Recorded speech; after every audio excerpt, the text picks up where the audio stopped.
Meron pong 11 o'clock. 11 to the packet interview for Ruru Madrid sa pelikula CARAXJAGGER from APT Entertainment and Signal. Showing this November 6, directed by Ice Danan. Ito po ang unang pelikula ni Ruru. Yes, totoo po.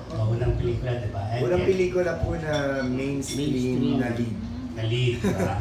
At kaparehan niya po ang crush niyang si Jasmine. So yun ang press release ngayon. Kasama na yun, ano? Hindi mo pwedeng dito ako yung crush niya. Nakita ko yata, di ba? Sinabi mo pa sa harap-harapan niya. Nakita kayo. Anyway, yun po, Ruru, pakikwento nga kung ano itong pelikulang to. Tukol saan ba to? Drama ba to? Romantic drama or what? Sige po. Hello. Ayan. At yung character mo? Teka po lang. Nag-feedback. Ito yun. Yan po, syempre po magandang gabi po sa inyo. Nakakatawa na parang first time ko maka-experience sa pocket press ko na ganitong oras. Pero happy ako na nandito po kayo at nagdi-dinner. Kasama po ako. Well, basically, ang story po nitong CARAXJAGGER. So it's about a girl who can't forget and a guy who can't remember. So doon yung ikot yung storya na parang yung babae pinipilit niyang makakalimot habang yung isa naman pinipilit niyang makaalala. So nung binasa ko pa lang honestly yung script, marami ng, kumbaga, umukay agad ako dahil this is the first time na nakarinig ako ng ganong klaseng storya. And it's different sa mga nakasanayan natin ng mga pelikula or mga love story. So, napakaraming iikot dito na storya, napakaraming mga bagay or mga factors ng relationship na makaka-relate yung mga tao, for sure. So, abangan po natin yan dahil marami kayong ma-experience dito. Kikiligin kayo, patatawanin kayo, paiiyakin kayo nito, at may mga marirealize kayo mga bagay na oo nga no, ganun talaga pagdating sa relasyon, ganun talaga pagdating sa pagmamahal. Yeah. Okay. Kumusta naman katrabaho si Jasmine, Ruru? Ayun, we all know na Jasmine is a very great actress and ever since, sobrang gusto ko po talaga siya makatrabaho dahil kumbaga yung mga ginagawa ng mga projects kakaiba, sobrang edgy, and nung sinabi sa akin na si Jasmine yung makakapareha ko dito, parang this is the first time na magagawa siya ng pelikula rin. Actually, siya rin yata, this is the first time na gagawa siya ng mainstream na siya rin lead. So, parehas kami and marami kaming mga bagay na napagkikwentuhan na sobrang nakaka-relate kami sa isa't isa. So, I am very happy na nakatrabaho si Jasmine dahil sobrang dami ko natutunan sa kanya when it comes to work dahil nga, ayun, napakarami niya na rin experiences sa mga napagtrabahuhan niya ng mga pelikula before. Ayan. Okay. So, kung gusto ko kung may tanong kay Ruru, siguro pwede na natin sabihin sa kanya. Ito yung pinaka-challenging role to date. Challenging role. Masasabi ko po na challenging po siya in a way na kailangan ko pong mapaghiwalay yung mga ibang eksena. Like, kailangan mapakita ko sa tao yung pagkakaiba ng character ko here at yung character ko dito sa pelikula lang na yan. Kasi may past and present eh. So, napakaraming mga flashbacks. So, kailangan mapakita ko sa tao yun na hindi lang pagdating sa, of course, may mga time, nakita po natin sa, may mga time, may mga so, gusto ko mapakita sa kanila through my actions or through my eyes na kung ano ba yung mga alam ko noon at kung ano yung mga alam ko na ngayon. Siguro, ayun yung pinaka-challenging po na experience ko dito. And, yeah, yun lang. Pati yung paggaling sa kanya, challenging, di ba? Sobra. Na-touch eh. Na-touch ba? Na-touch niya eh. Nagulat ako eh. Uy! Ano yung na-touch? Na-touch eh. Sa eksena eh. Nakatalikod sa akin, pagharap, iba yung nahawakan. Mapapanood yun sa movie. Hindi ko po alam kung ayun yung basta nakikita po yun sa mata ko, bigla pag ganun. Nasagi ba? Nasagi Ano ba? reaction niya? Nangiti siya. Nagulat din siya. Nag-sorry siya after. Ayan yan. Ayan yung eksena na yan. Diyan. Kaya napakis na lang ako sa forehead. Sabi ni Jasmine kanina, inamin mo crush mo sa dati. Oh, siya talaga nagsabi Ayos Oo, may kotoy para sa'yo. Si Jasmine. Paano ba? The first time na nakita ko si Jasmine sa event po yun ng Candy. Ayun yung Candy Fair.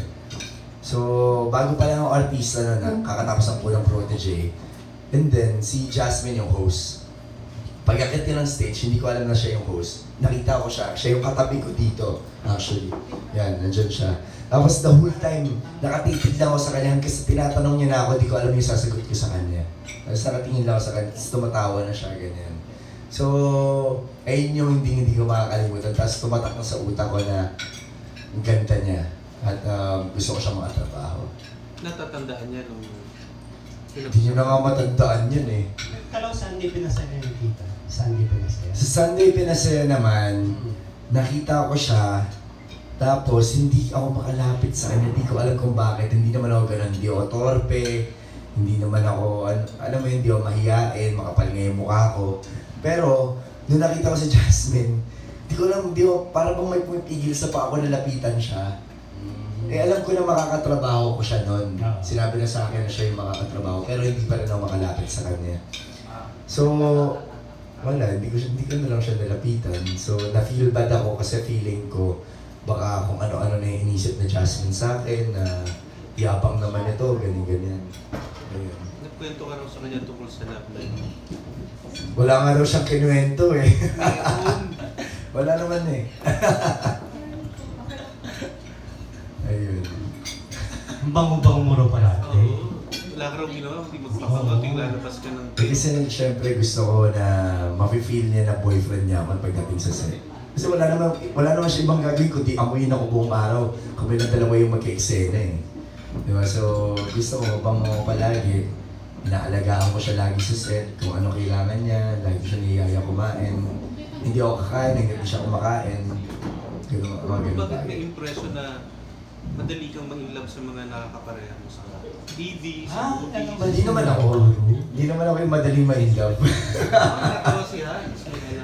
Hindi naman. Like, sobrang gentleman lang ako pagdating sa trabaho. Pinapafeel ko dun sa leading lady ko na safe siya sa akin at aalagaan ko siya.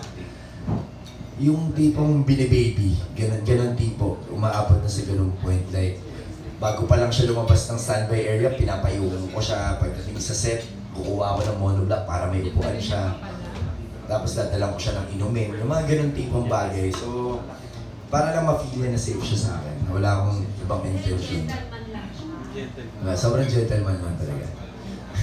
Bakit may problema ka sa pagiging? Oo naman Hans, di ba? Alam na lahat yan, di ba? May question kayo sa ating doctor? Yes, Alan. So, ngayon ba masasabi mo na tapos ka na sa mga love team? Paano ba? Well, kasi after nung love team namin ni Gabby, actually, even during the time na nila-love team kami ni Gabby, pagkatapos ng soap namin together, pinapair na agad ako sa iba. Like, for example, nung natapos si Let the Love Begin, pinasok ako sa Half Sisters, tapos, basta yung mga ganong tipong bagay. So, masasabi ko na during that time, nag-explore na rin yung team ko ng Artist Center na pinapair na rin ako sa iba. Kasi, kumbaga, alam din naman po ng Artist Center na ako yung tipong tao na gusto ko rin mag-explore when it comes to my work na parang hanggat kaya kong makapunta dun sa mga bagay na hindi ina-expect ng tao na gagawin ko yun. So, ayun, siguro masabi ko yung love team sa ngayon wala pa talaga, pero I mean, okay lang sa akin as long as nakakapag-explore pa rin ako pagdating sa ibang klaseng aspect ng trabaho. So, ayaw na matali sa isang artist? Hindi naman sa ayaw, pero kasi mahirap mag-explore or mahirap makakuha ng trabaho pagka meron ka talagang ka-love team eh. Kasi syempre, iisipin ng mga tao or mamahalin kayo na sobra ng tao. Mamahalin kayo na to the point na iisipin nila na kayo talaga. To the point na iisipin nila na kayo yung gusto nila maging mag-asawa at magkaanak in the future. Pero wala eh. I mean, hindi sa lahat ng bagay nangyayari yung gano'n, di ba? So, mahirap na matali din dahil pagka pinare ka sa iba, may ikaw rin yung masisira, ikaw rin yung kasi mahirap na rin gumalaw ngayon lalo na sa yung mga netizens sobrang sobrang talino at kinokontrol na nila itong industriyang to. Yeah. Okay. Thank you, Lan. Anong pinaka-favorite scene mo sa movie? Favorite scene sa movie? Lahat ng eksena na kasama si Jasmine. Halos lahat yata. Lahat yun. May kissing scene kayo? Meron. Ilan? Yung mga rehearsal marami. Ha? Ni-rehearse pa muna? Nire-rehearse namin. Sabi ko, Just, paano ba yung gusto mong atake dito na kiss natin? Gusto mo ba na subtle lang? Gusto mo ba na wild? Gusto mo ba na ano?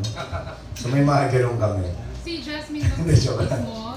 Ha? Si Jasmine bang first screen kiss mo? Hindi po. Si Jasmine lang yung pinaka... Ano ba? Kakaiba eh. Iba yung kiss niya. May something, may nangungusap. Alam mo yun, di ba merong nga mga mata nangungusap? Sa kanya yung labi niya nangungusap. Talaga? Anong lasa? Laso? Hindi ko, iba eh. Naalala ko nung ano eh. Ang daming tumakbo sa utak ko. Pero bakit kailangan pang reverse room? Hindi, joke lang po eh. Wala namang rehearsal. Walang rehearsal. Ilang takes? Ilan beses ba namin tinigil? 4 yata. Si Jazz, itong sa pelikula nito parang meron pa dapat kami kissing scene pero hindi na namin ginawa kasi gusto namin, yung kissing scene namin for this movie, sobrang special. Doon lang namin papakita yung kiss na yun. So, raw yung kiss. Mm-hmm. Wala bang nag-selos? Wala naman siguro. Sa part mo wala? Sa part ko wala naman magsiselos. Sure? Actor, I'm a professional actor. So, sa tingin mo advantage ba na kapag single, mas, wala kang limits? Wala naman po yun pag sa relationship status. As long as, kunyari, you're in a relationship and you're doing this kind of work, as long as yung partner mo is very understanding at may malaking trust sa'yo, wala naman pong kaso yun. Ano bang real score? The real score between me and Jasmine? Ano ba? We're very good friends. Hindi, kaya Sino ba? yung nalilink sa'yo. Sino po nalilink? Marami po nalilink sa akin. Bianca! Real score? Janice. Hindi nagselos kay Jasmine. Wala naman po nagsiselos. Wala naman po dapat pagselosan. Tsaka wala naman dapat ikaselos. Mamaya na yan na, Janice ha. Jasmine muna bago Bianca, okay? Ay, inawan niyo si Jasmine ha. Kayo talaga, nandiyo si Ruru binibigla Kasi niyo. sweet nila oh. Saan? Oo nga yun ba? Diba? Okay talaga si Ruru, sweet lahat. Sweet ako sa lahat. Oo, diba? Kahit naman kanino. Gusto mo maging sweet sa'yo, Janice? Juicy pa?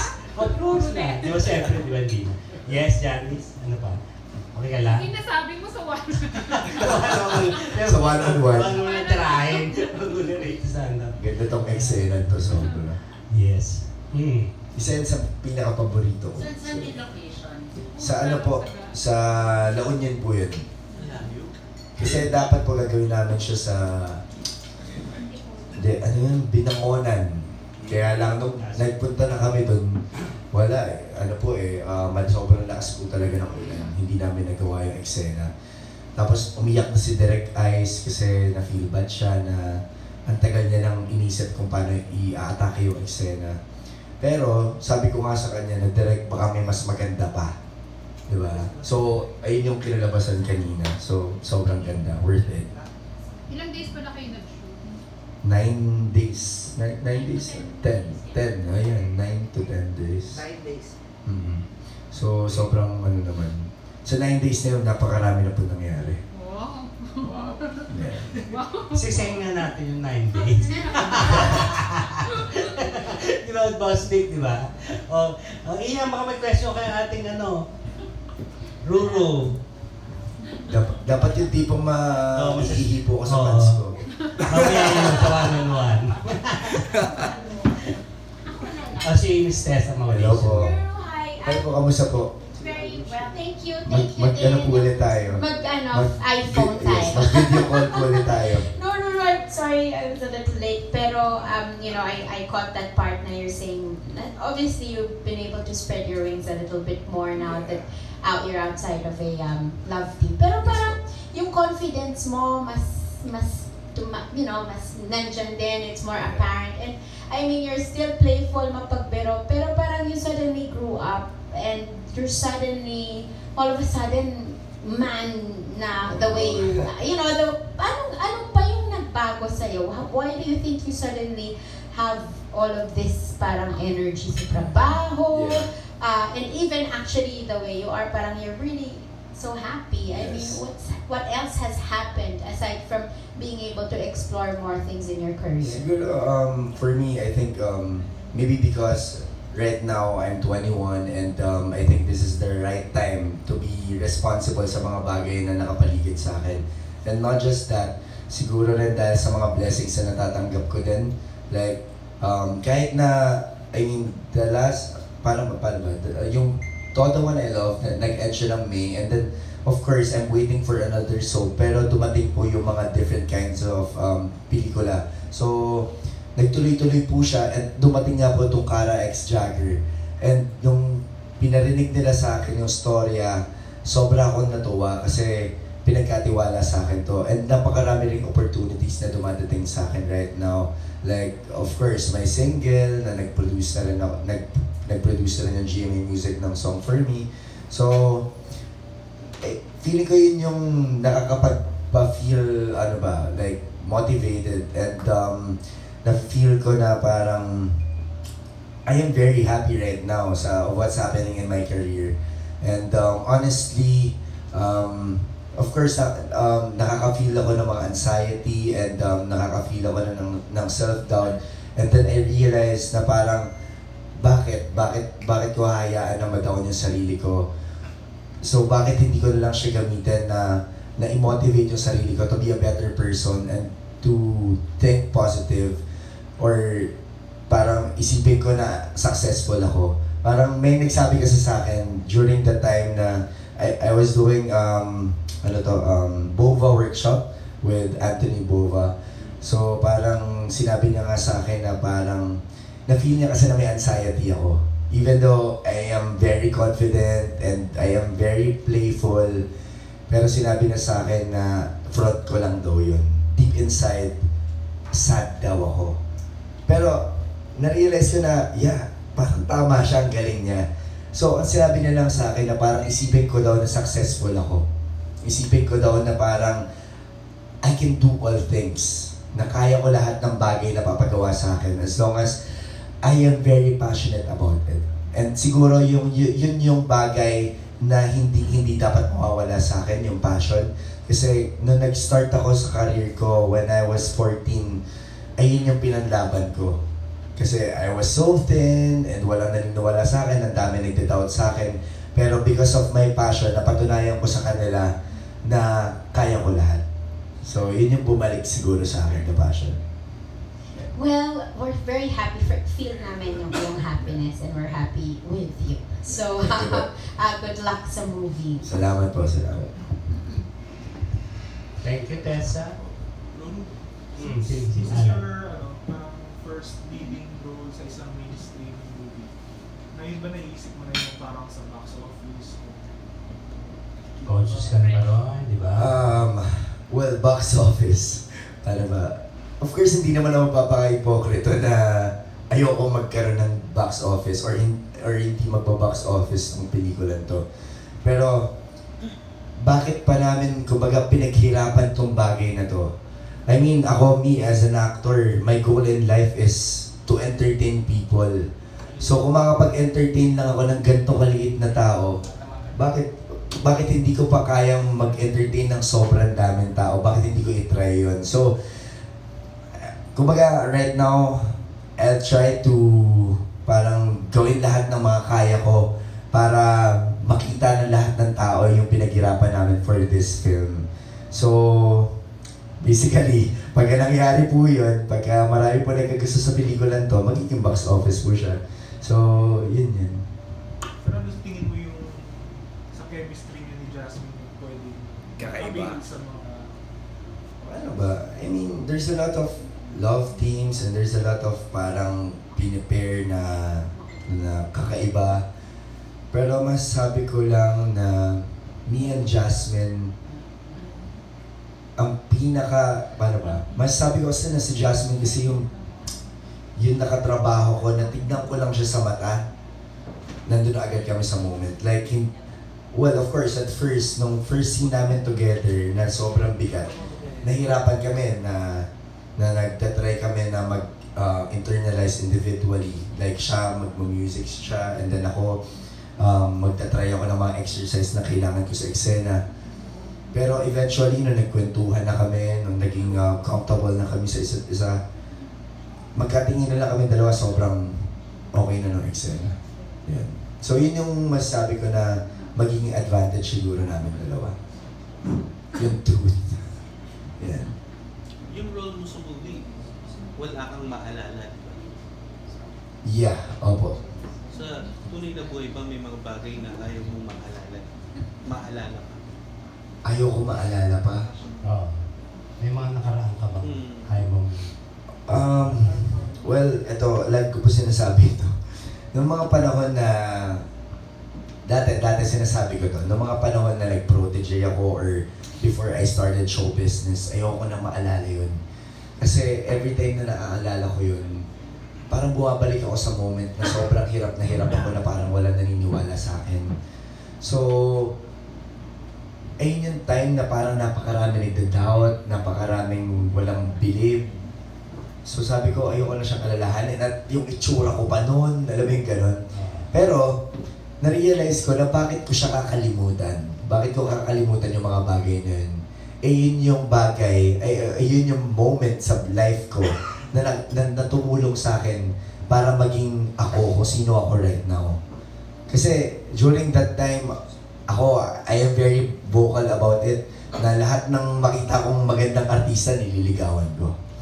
Ganun po ako kalala. As in, lahat na makita kong maganda, liligawan ko, sabihin ko talaga, type kita, pwede ba kitang ligawan, or i-date kita. Pero walang sumasagot sa akin. Kahit kung sino mga nakatrabaho ko, and for sure alam nila lahat yun.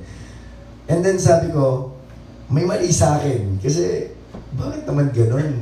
So tumingin ako sa salamin, sabi ko, nangyari po talaga to ano bang mali? Sabi ko, lahat mali. Sabi ko talagang gano'n, lahat mali. I mean, kung paano ako manamit, yung ano itsura ko, yung katawan ko, I was so thin, 118 pounds lang ako. So binago ko, pinilit kong baguhin yung sarili ko. Like, nag-workout ako, yung pananamit ko, nanonood ako ng mga YouTube videos na para maging confident. Nagbabasa ako ng books na makakatulong sa akin to build my confidence. So, ayun yung ginawa ko. And then eventually, ang tumatak sa utak ko nun, yung mga niligawan ko na yan, balang araw magiging totga nyo ako. Ayun yung naging mindset ko. Pero dahil kahit nasabihin natin na sobrang simple lang ng mindset na yun, nakatulong siya for me. So, right now, happy na ako ano meron ako ngayon. And hindi ko nakakalimutan yung mga bagay na yan. Ngayon, ikaw na yung nahabol. So, nung nire-invent mo Hindi naman. nung nire-invent mo yung sarili mo, anong sabi ng mga dati mong nililigawan? Well, meron pong iba, hindi po ako nagyayabang, pero sayang, sana pala tayo na dati pa. Yung mga gano'n. pero yun nga po yun. I mean, ako, lagi ko sinasabi to pag kami man namimit ako ng mga bagong artista na nakikita ko yung sarili ko sa kanila kung paano ako nag-start. tinuturuan ko sila paano pumorma, or paano lumapit sa babae, paano mag-approach, ganyan. So lahat tinuturo sa and maging passionate dito sa trabaho to. Tinuro mo kay Jeric yan? Hindi, mas matanda sa akin si Jeric eh. si Tita Jo ang nagturo. Ano ba yan? Grabe ka. Tito Jo, sino ang... Okay. Yeah.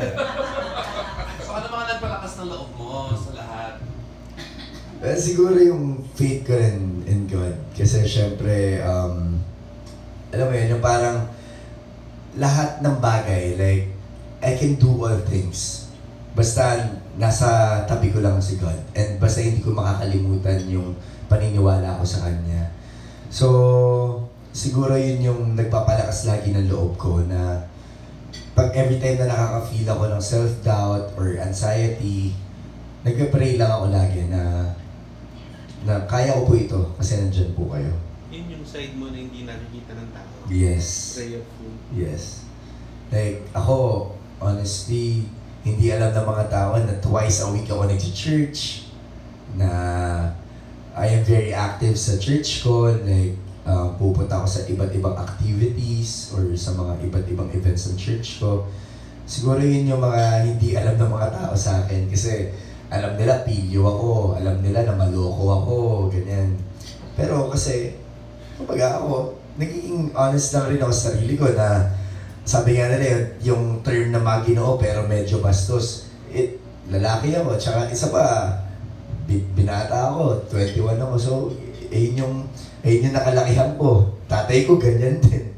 So, hindi naman ibig sabihin na pag ganun na yung pag-uugali mo or nakikita ng mga tao, hindi ka na marunong manalangin, hindi ka na marunong maglingkod sa Diyos, or kakalimutan mo na siya, di ba? Ayun po. So ngayon, proud ka na sa katawan mo, di ba? Right now, sa moment na to, hindi po. Isang buwan ako din nag-workout eh. Wala pa, baka makapost ka sa Instagram, ha? Throwback po yun. Throwback ba yun? Oo, kasi Thursday ngayon. Thursday ngayon eh. Hindi totoo yan, ano? Di ba? Sa loob yun yung mga shot na yata. Opo. Yung mga nasa beach yan. Yung mga nasa beach. Na-meet ko yung boyfriend ni Jasmine. Yes, na-meet ko siya. Hindi pa namin ginagawa yung pelikula. Nakita kami. I was doing GLU naman. Tinanong ko yung mga movie, yung mga producer, ba't ikaw napili lead actor? Honestly, kasi kami ni Direct Mike, we're very close. Like, hindi lang pagdating sa trabaho ko, hindi pagdating sa life kung paano i-handle yung buhay. So, like kami magkausap every week, like kami magka-text niyan. And then, siya yung nag-bring up sa akin yan na parang, Ruru, may naisip akong pelikula for you. So, tigyan mo kung gusto mo. And then, binanggit niya sa akin yung storya, ganyan-ganyan. And then, syempre, of course, with the help of my team, Artist Center, and yun, parang sila rin nagsabi na maganda nga ito talagang pelikula to. Napakaraming pinagdaanan yung pelikula yan. 2 years na ba, boss? Parang, or 1 year? 1 year. 1 year. Grabe. Like, ilang drafts yung script. Tapos, pwede ba sabihin na nagpalit tayo ng director? Pwede ba yun? Sinabi mo na eh. Diba? Ayun. Kasi maraming nangyari. Sobrang dami nangyari. Hindi nagkaroon ng problema sa continuity. Kasi nagpahaba ka na ng buhok. Hindi naman. Nagkaroon ako ng problema sa continuity sa ibang pelikula dahil dito sa pelikula to. Ginupitan nila ako, sinadsad nila yung buhok ko. Ayan. So, ayun yung mga dapat na nakabangan. Ano masasabi, ano yung unforgettable moment ko dito ni Jasmine, na hindi mo kakalimutan kasi after this, baka hindi na kami kasama, matagal na. Siguro, unforgettable moment namin ni Jasmine is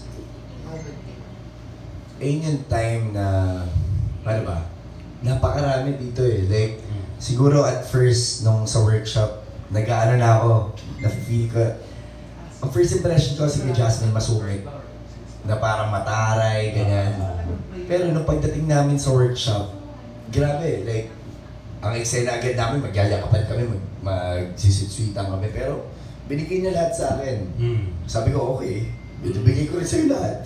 Diba? So ganun, yun yung mga hindi ko makakalimutan. Pero yung pinaka hindi ko makakalimutan is, kami dalawa ni Jasmine, kada break, like for example, dinner break, like kami magkakwentuhan kami dalawa lang. Tapos, pag-uusapan namin yung mga bagay, like mga ginagawa ng pelikula, and then eventually mapupunta na sa mga sobrang personal na kwentuhan. Tapos, mas sabi ko na yung mga moments na yun, kasi ayun yun, parang sinasabi ko sa kanya na tingin mo, ito na yung last project natin together. Kasi sobrang happy kami every time na magkasama kami. And then sinabi niya, for sure hindi. Kasi i-request kita sa mga magiging projects ko. Kasi ko, ano ba yan? Sinabi mo agad, yun nga yung gagawin ko. Yan. So yun yung mga moment na hindi ko makakalimutan sa aming dalawa. Yung mga kwentuhan namin every time na may break or pack up na. Tapos paminsan kahit pack up na ako or pack up na siya, mag-stay kami para lang makipagkwentuhan pa kami. So yung mga ganong moments. Ruru, may scene ka dito na topless ka, pinapakita sa... Lagi naman akong topless. Yun na ba yung aabangan na ng mga fans? Hindi naman. I mean, yung mga topless ko dito, kasi yung director namin, si Direct Ice, sobrang conservative nun. So ayaw niya talaga ng mga topless. Pero dahil nakalagay sa script, nilagyan niya na. Pero hindi ako masyado proud sa katawan ko nun eh. Pero hindi ba nagkakaroon ng issue kasi di ba IEC? Wala naman po issue pagdating sa mga ganong bagay. Like for example, si Ara Alida, sumali siya ng Miss Universe, diba? And then meron mga tawag dito, swimsuit, yun. Okay lang po yun. Si ano may tanong, si Neil, Ano po yun? Ever since bata ka ba, iglesia ka na? Or Yes po. Oo. Handog kasi po. yun yung bago sa'yo na pwede pag-usapan ngayon. Handog. Handog ako. Kumbaga ever since bata, iglesia na po Ang talaga. sinabing handog, Yung magulang niya. baby ka pa lang. Opo, baby pa lang po. Iglesia na po. Balita ko, super happy ka. To be a member of, to be part Yes of naman, of course. So, super proud ako. Like, lagi kong pinapost yan. Dahil, of course, like, ako, honestly, parang every time na nakakita ko ng mga church ng INC, nakaka-proud kasi ang gaganda, and then yung Philippine Arena, dumating, di ba? So, tapos, every time na pupunta ako ng mga tinatawag namin ng mga lingap, ay yung tumutulong kami sa mga tao na kahit hindi part ng INC, na binibigyan namin sila ng tulong. So, nakaka-proud na may mga ganun po. Katulad ka rin ni Gladys na pag nasa abroad mo nang hinahanap. Yes! Hindi po kami lilipad ng wala pong kapilya dun. Yeah, what does it mean? Sumasamba. So, kailangan, Pag may pagka mag-out of the country, kailangan maghanap muna kami ng church. Sa schedule yung sacred yung Thursday ko. Sunday. Talagang hindi magdadala. Ngayon, kanina po, galing po sa church maga po pumunta dito. Walang Sunday pinasaya. Pag Sunday pinasaya po, 4 p.m. Kasi 2:30, tapos na po yung SPS. Hahabol po ako niyan sa Commonwealth. Ako lang nagde-drive. Saka you never miss, no? Talagang Hindi po. Hindi talaga, no? Paano yan? Parang So kung handog ka, Wait lang si Ian muna. Ay, sorry. Ian. Si Ian first. So, parang kasi sa tinatakbo ng career mo lately, parang ikaw ang ginugroom mo na next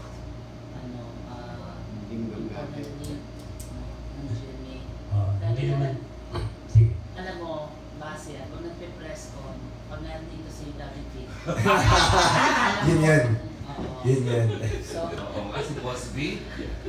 so paano yun? Kunyari maging super busy ka na, but you still find a way.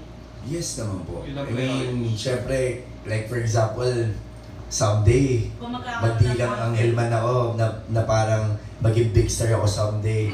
Syempre, gagawin ko po lahat ng kumbaga, iti-take ko na po yung power ko to tell the production na basta po yung Thursday ko or basta po yung Sunday ko pakibantayan po talaga dahil kailangan po. Kasi sa amin pong iglesia, wala kaming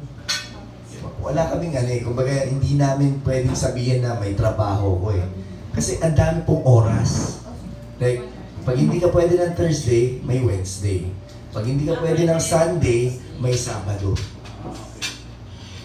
Tapos napakaraming oras po nun. So, lang ang taping ng Thursday? Hindi siya limited pala ng Thursday and Sunday. Hindi po. May pagka Thursday po, pag hindi ka talaga pwede, like the whole day, may ano ka po talaga schedule, may Wednesday ka po talaga. Pero early in the morning na May 5:45 a.m. Ako, ganun po ginagawa ko sometimes. Like, kaya Sunday, pinasaya, 5:45 a.m. mag-church na ako. Anong nararamdaman mo pag hindi ka nakaka-attend? Nafe-feel bad po ako eh, kasi parang feeling ko, hindi ko na gawain tungkulin ko na mag-church, di ba? Okay. Kasi bongga si Ruru dahil yung mga puro mga gadget, rampa, at least siya may time talaga to Just like us. Oo. Just like us. Okay, may tanong pa kayo bago natin makausap yung one-on-one, especially si Jasmine. Ito, Jo, may tanong ka ba? Hindi na na-miss na. Sino ba? Oh, yes. Sino ba ang panalo sa protege talaga?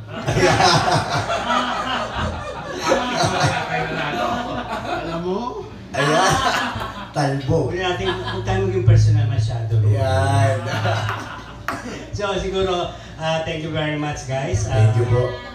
Para makausap ninyo si Ruru bago siya would you like to ask the help of our best press friends para may promote yung pelikula sa November 6 po. Ayan, sige. Ayun po, inaanyayahan ko po kayong lahat na panoorin at abangan ng CARAXJAGGER. This coming November 6 na po yan, showing na po yan nationwide. Masasabi ko po na isa po ito sa pinaka mahirap. Hindi lang, basta mahirap po talaga yung pagkakagawa and pinaka minahal ko po na project ko sa buong career ko dahil iba po eh. Kumbaga nagtulong-tulong po kami para po mapaganda tong pelikulan ton. Not just sa actors, but not just sa directors, sa mga crew, sa staff. Kumbaga lahat kami, everyone, nagtulong-tulong para lang mapaganda tong pelikula. So, muli po anyahan ko po kayo na manood ng CARAXJAGGER. This coming November 6 na po yan. Showing nationwide. Yeah. Okay, thank you. Thank you guys. Yung gusto pa kumausap kay Ruru, wala ka naman yata nakadiho, no? Para thank you guys. From ABT Entertainment, CARAXJAGGER. Yeah. Dito. Diyan ka na lang, Ruru. Picture mo na, Ruru. Tujo. Ako na mag-hawak dito, Jo. For time's sake. Picture ka muna dyan. Steady. Picture muna.